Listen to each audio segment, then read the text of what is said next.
This week on Rebel Nation, we discuss a few firsts for UNLV. The Running Rebels lose their first conference road game, but the Rebs bounce back to win their first conference game at the MAC. And UNLV men's beat writer Mark Anderson and RJ sports reporter Adam Hill stop by to talk Mountain West Conference biz. Plus, we look ahead to the Running Rebels' upcoming challenges next on Rebel Nation.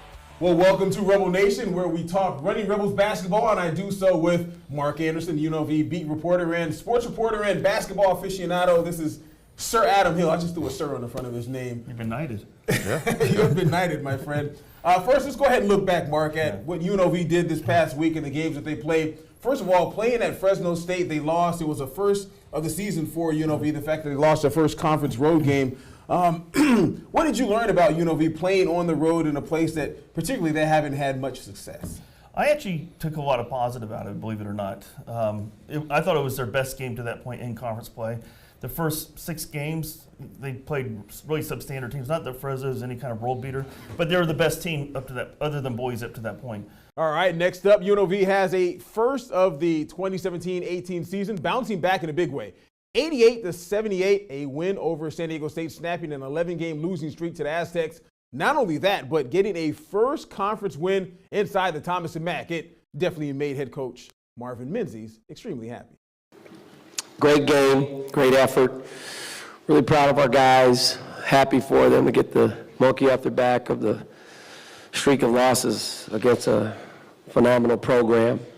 Going forward, it's just going to build our confidence, knowing that that we beat a great team tonight. So that means we can go out and compete with anybody any given night. I guess what was impressive to you about that game? I mean, the fact that UNLV kind of put all of the past out of their minds and played pretty well, or the production of Houston and McCoy. It really doesn't have to be or. I guess it can be an and as well. Yeah, I think all those things are right. The thing that impressed me most was every time San Diego State made a run, and you knew those runs were coming, UNLV responded. Like toward the end, UNLV was up, I think, 11. San Diego State goes on a 9-point run. Suddenly, there's 2 points, and then McCoy hits that jumper, starts the 6-0 UNLV run. That was what they did, and McCoy and Houston those were the players we saw earlier in the season, and I thought this was UNLV's most complete game probably since Utah. My favorite quote from after the game, Marvin Menzies, it's got to be the shoes. Little Morris Blackman. And then also the second favorite was, how about the Beck crossover?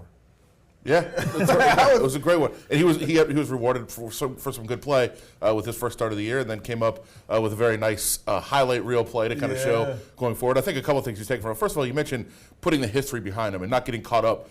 Well, these guys haven't really been here. So, I mean, they don't really know about the history. I mean, Shakur Houston talked about the fact he was playing junior college last year. He had no idea that there was an 11-game win streak. Said that he heard about it because Coach talked about it. Because they talked about leading up to it. But I'm saying when he came to this, it's not like he knew anything about those games. I mean, they knew going into the game, hey, we haven't beat this team in a long time. But no, most of these guys didn't know this even was a thing or a factor. And by the way, they weren't playing San Diego State that had beaten them 11 straight times. They were playing a whole new team with a new coaching. I mean, this is a team in the past that really tried to control possessions, limit possessions, and really grind you out defensively. They want to score now, and they want to be an offensive team, and they're trying to figure that whole thing out. Let's go ahead and look forward to what UNLV has going on now. Their next couple of games, one, not so competitive.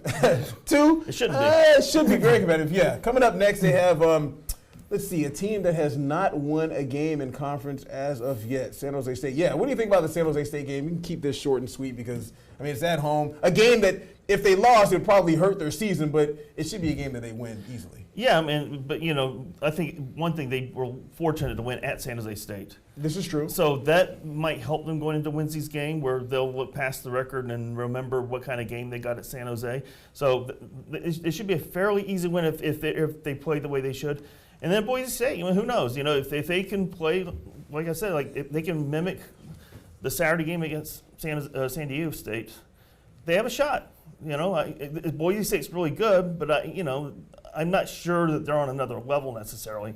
All right, let's go ahead and take a look at the conference standings, because right now UNLV is kind of sitting in the middle of the pack with their 4-4, which is odd to me. The fact that, again, we get back to the fact that they've won 3 road games. Only 1 at home. They've lost 3 home games and only won 1 at home. But what kind of jumps out at you when you look at the conference standings right now? The third team on that list is one that jumps out to me, New Mexico. Okay. How they're in third place is beyond me.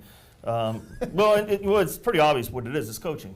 Paul Weir's done a fabulous job. He's gotten the most out of that team. You saw it when they were here. Yeah. UNLV outplayed them pretty much all game, but New Mexico made the plays down the stretch. And Paul Weir has found a way to get maximum effort out of the team. They play hard 40 minutes every game. So that's the one that jumps out to me. Can they sustain it? I don't know. I don't. Once other teams get more video on them and the better scouting, maybe they'll expose their weaknesses. I mean, you've seen that with UNLV at times. Particularly early in this conference play, you saw that UNLV get exposed a little bit. You saw it last season in conference play. UNLV got exposed. So maybe that'll happen in New Mexico. All right. What about you when you look at it? How about Wyoming and the fact that, historically they've been a tough place to play for everybody, and Nevada goes up there and loses. What are your thoughts when you look at the conference standings? Anything kind of jump out at you, other than the fact that I'll keep reminding everybody that you're right, that Nevada is on top? Yeah, well, when you talk about Wyoming, they also had a great week in that they were able to beat Nevada, but then very fortunate to get out of San Jose State actually with a win. The thing that jumps out at me, we talked about Mountain West officiating. They have kept this an open race now because Nevada beat Wyoming on the road. Yeah. I don't know how many people watched the end of this game. Nevada won the game. The officials didn't allow it to happen, so now they have a one loss there. Where now it seems like Boise State are like, okay, we're still alive because they have that one loss because the officials gave them a loss. So the pack got a little tighter because of what happened there. The margin for error not as great for Nevada after a very questionable loss at Wyoming. I love it. Adam's the mouthpiece for all the coaches being able to say anything bad about the referees. You go ahead and do that for him. Yeah, no problem. I got that. He's got your back.